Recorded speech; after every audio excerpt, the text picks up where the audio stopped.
नमस्कार दोस्तों, क्या आप हर महीने मोबाइल रिचार्ज करते हैं? तो तैयार हो जाइए क्योंकि दिसंबर 2025 से आपकी जेब पर आने वाला है सीधा असर। हाँ, अब मोबाइल रिचार्ज होने जा रहा है 10 से 12% तक महंगा। आखिर ऐसा क्यों हो रहा है और इसका क्या असर हर यूजर पर पड़ेगा?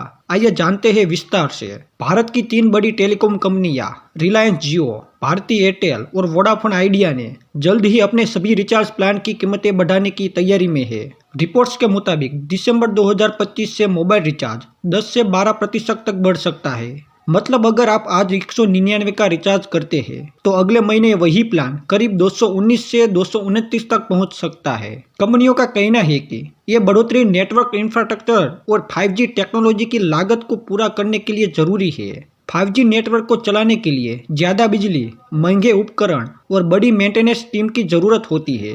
इसके अलावा कॉल और इंटरनेट डेटा की डिमांड लगातार बढ़ रही है, जिसे संभालने के लिए कंपनियों को नए टावर लगाने पड़ रहे हैं। इसका सीधा असर यूजर्स पर पड़ेगा। कॉलिंग, डेटा और MMS तीनों ही सेगमेंट के प्लान्स महंगे हो सकते हैं, लेकिन सबसे ज्यादा झटका उन लोगों को लगेगा जो डेली डेटा वाले प्लान्स इस्तेमाल करते हैं। रिपोर्ट्स ये भी कहती है कि कंपनियां पहले कम वैल्यू वाले यानी सस्ते रिचार्ज प्लान्स को धीरे धीरे बंद करेगी ताकि लोग मिड रेंज या हाई वैल्यू प्लान्स की तरफ शिफ्ट हो। कुल मिलाकर टेलीकॉम इंडस्ट्री अब प्रॉफिट बढ़ाने के फेज में जा रही है। अब सवाल है, आप क्या करें? अगर आप लंबे समय के लिए रिचार्ज करवाते हैं तो ये आपके लिए सही समय है, क्योंकि कीमतें बढ़ने से पहले अगर आप लंबी वैलिडिटी वाला प्लान लेते हैं तो आप बचत कर सकते हैं। तो दोस्तों, अगर आप भी चाहते हैं कि आने वाले बदलावों की जानकारी सबसे पहले आपको मिले तो चैनल को लाइक करें, शेयर करें और सब्सक्राइब करना न भूलें।